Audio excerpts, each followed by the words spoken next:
Hello বন্ধুরা, good morning, welcome back to my channel. কেমন আছো তোমরা সবাই? আশা করছি সবাই খুবই ভালো আছো, সুস্থ আছো। আমিও খুব ভালো আছি ভগবানের আশীর্বাদ আর তোমাদের ভালোবাসায়। মামনিস ব্লগে নতুন আরেকটি ভিডিওর সঙ্গে তোমাদের জানাই সবাইকে সুস্বাগতম আর আমার তরফ থেকে অনেক অনেক ভালোবাসা। তো চলো বন্ধুরা, আজকে দেখো সকালে উঠে আমার স্নান কমপ্লিট হয়ে গেছে আর পুজো দেওয়া হয়ে গেছে। চলো ব্লগটা দেখতে থাকো। আমি রান্না বসিয়ে দিয়েছি আর কালকে একাদশী ছিল, তো আজকে দ্বাদশী, তো আজকেও সব রান্না বান্না সব নিরামিষ হবে। তো চলো বন্ধুরা, তোমরা দেখতে থাকো ভিডিওটি কন্টিনিউ, আশা করছি ভালো লাগবে। চলো রান্নাটা কমপ্লিট করি আর তার সঙ্গে তোমাদের সঙ্গে আমার মনের কিছু কথা বলি। আজ আমার মনের কথা, মনের সুখ দুঃখের কথা, জীবনের সুখের কথা দুঃখের কথা। আজ আমি এই সোশ্যাল মিডিয়াতে, এই ইউটিউবে যদি না আসতে পারতাম, যদি আসতাম, তো আমার মনের কথা আমার মনেই থেকে যেত। জীবনে যে কথাগুলো আমার তীর বিঁধে থাকার মতো কথা হয়ে আছে, সেগুলো বিঁধে থাকতো। তো আশা করছি বন্ধুরা আমার এ পাশে এভাবে থেকো। আর এই যে ইউটিউবে এসে যে পথ চলছি আমি তোমাদের হাত ধরে, তোমরাই আমাকে এত দূর নিয়ে যেতে সাহায্য করছো, সাপোর্ট করছো। আশা করি আগামী দিনগুলোতে আমার সাথে থেকো, পাশে থেকো। অবশ্যই তোমাদের পাশেও আমি থাকবো, আশা করছি। তো বন্ধুরা, এই যে আমি এখন রান্না করছি, জানো তো মানুষ মাত্রে ভুল হয়। রান্না করতে করতে জানি না তোমাদের সঙ্গে গল্প করতে করতে আমি তরকারিতে ঠিক মতো লবণ দিতে পারছি কি না, ঠিক মতো হলুদ দিতে পারছি কি না, হয়তো কম বেশি হতেই পারে, তাই না? তো না হওয়ার কিছুই কারণ নেই। সব সময় রান্না আর সবার সমান হয় না। তো সেই জন্য ভাবছি তোমাদের সঙ্গে আমার কিছু কথা বলার আছে, জীবনের কাহিনী, মনের কাহিনী, মানে যাই বলো আর কি, মন থেকেই বলবো তোমাদের কাছে সবটাই।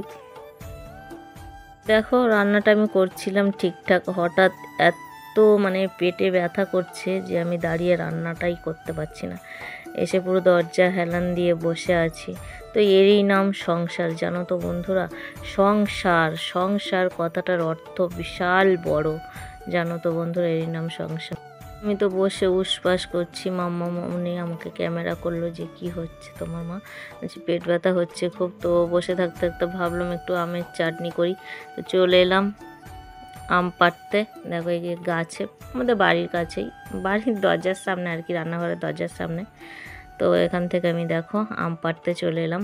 নিরামিষ হলে একটু চাটনি টাটনি হলে বেশ ভালোই লাগে, তাই না বন্ধুরা? তো পেট ব্যথা অবস্থায় তাও আমি আম পাড়তে চলে এলাম, কাছেই তো, আর গাছে উঠতে হয় না, হাত বাড়িয়ে পেরে নেওয়া যায়। তো একটা পেরেছি, আর এটা এক হাতে ফোন আর এক হাতে দেখো দুটো আম একবারেই পারবো, চেষ্টা করছি। একটা পাড়া হয়ে গেছে আর একটা হাতে পেরে নিলাম। তো চলো এবারে বাড়ি যাই, গিয়ে রান্না করি। তো সংসার, এরই নাম সংসার, জানো তো বন্ধুরা। সাজতে হয় সংসারে, তারপর হয় সংসার, তারপরে সেজে কাজ করতে হয়, তারপরে সেগুলো সারতে হয়, তারই নাম সংসার, তাই না? আমগুলো পেড়ে নিয়ে কেটে দেখো আমি আমের চাটনি বসিয়ে দিয়েছি। আর তার ফাঁকে রান্না করতে করতে যে কতবার আমি শুয়ে পড়ছি আর কতবার উঠছি বন্ধুরা, তোমাদেরকে কি বলবো আমি। এত পেটে যন্ত্রণা হচ্ছে, ব্যথা করছে, তো কি আর বলবো। সংসার করতে গেলে কত কিছু সহ্য করে সংসার করতে হয়। তো এই মুহূর্তে যদি তোমাদের দাদাভাই বাড়িতে থাকতো, তাহলে আমার হয়তো এত কষ্ট করে রান্না করতে দিত না, কারণ সে তো আর সবসময় ঘরে থাকে না, তার তো বাইরে কাজ করতে হয়, তাই না বলো? গরিব সংসারে তো সবসময় তো আর বউয়ের হাতের কাজ করে দিলে চলবে না, তাকেও তো বাইরে খাটাখাটনি করতে হয়, সেটা তো জানো। আর আমাদের দোকান আছে একটা ছোটোখাটো, তো দোকানের অনেক সময় সমস্ত জিনিসপত্র ফুরিয়ে যায়, সেই জন্য চলে যায় মার্কেটে আবার আনতে। চলো দেখো রান্না করলাম, দেখে নাও। ফাইনালি রান্না কমপ্লিট হয়ে গেছে। তার সঙ্গে আর একটা কথা বলি, যে এই যে সংসার আমরা করছি, সেজে আমাদের সংসার করতে হচ্ছে, কারণ কখনো রাঁধুনি, কখনো ধোপানি, কখনো মালতী মাসি, আমরা যে কোনো মুহূর্তে যখন যেটা করছি সেটা আমাদের হয়ে যেতে হচ্ছে।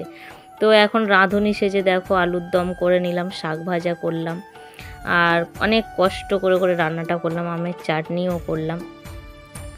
তো আর একটা কী করেছি আমি, তো আর হ্যাঁ একটা সজনে ডাঁটা আলু বেগুন দিয়ে একটা তরকারি করেছি। তো তো আর এখানে লেবু শসা কেটে নিয়েছি। তো আজকে দুপুরে এই রান্না বান্না করলাম অনেক কষ্ট করে। পেটের যন্ত্রণা যাদের হয় মোটামুটি তারা বুঝতে পারবে যে পেটে যন্ত্রণা হলে কতটা যন্ত্রণা হয়। এগুলো আবার মাজতে যেতে হবে, ডবল কড়াই বসিয়ে রান্না করে নিয়েছি তাড়াহুড়ো করে, এত পেটের ব্যথার জন্য অসহ্যকর।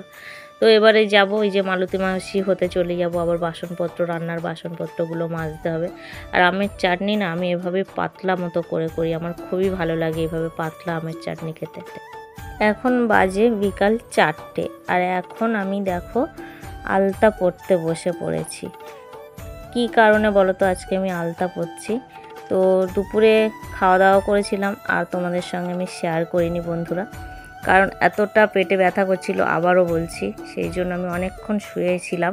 শুয়ে থাকার পর আমি অনেক লাস্টে ভাত খেয়েছি সবার।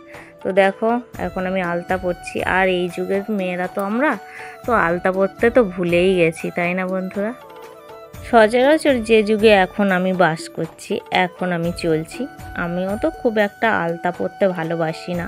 তো আগেকার দিনে দেখতাম মা ঠাকুমা কাকিমা জেঠিমারা কত আলতা পরতো, সিঁদুর পরতো, কত চওড়া করে বড় বড় টিপ পরতো কপালে সিঁদুরের, আলতা পরতো কত সুন্দরভাবে, মানে প্রতিদিন তারা আলতা পরতে সিঁদুর পরতে ভালোবাসতো। আর আমি যে যুগে এখন আছি, আমার কথা দিয়ে বলছি, আমি তো আর ভালোই বাসি না এসবগুলো করতে, তাই না?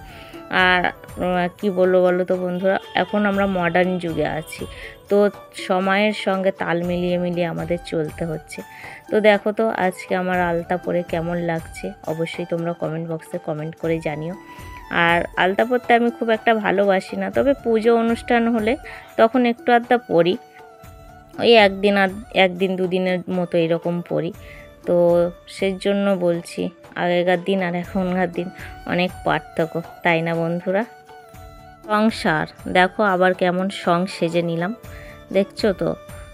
উসপাস করে পেটের যন্ত্রণা, ঠিক রান্নাবান্না কমপ্লিট করে দিলাম, খাওয়া দাওয়াও কমপ্লিট করে নিলাম, দেখো রেডিও হয়ে গেলাম, মানে সঙও সেজে নিলাম। এখন এই সেজেছি, এখন একটা ভিডিও শ্যুট করব, তার জন্য সেজে নিয়েছি সংসারের মতো। গুড মর্নিং বন্ধুরা।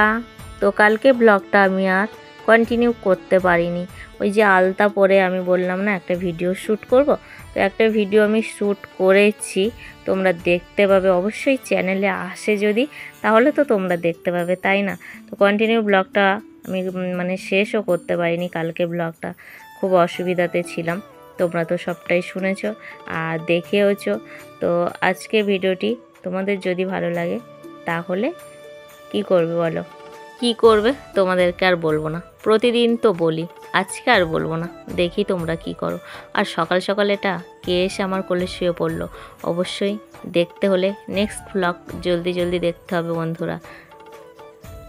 তাই কে এলো সকালে আমার কোলে, আর দেখতে হলে অবশ্যই চ্যানেলটিকে সাবস্ক্রাইব করে পাশে থাকা বেল আইকনটা কিন্তু অল করে রেখে দিও বন্ধুরা। কে এলো সবটাই জানতে পারবে নেক্সট ব্লগে, আমি বলে দেব কে এসেছে, আর এত সকাল সকাল চলে এসেছে, কোথা থেকে এলো, কারা এলো, কে এলো, সবটাই জানতে পারবে। তো আজকে ভিডিওটি এখানেই স্টপ করছি, চলো টাটা, ভালো থেকো, সুস্থ থেকো, আবার নেক্সট কোনো ব্লগে তোমাদের সঙ্গে দেখা হবে, আবার শুরু হবে আজকে থেকে নতুন ভিডিও।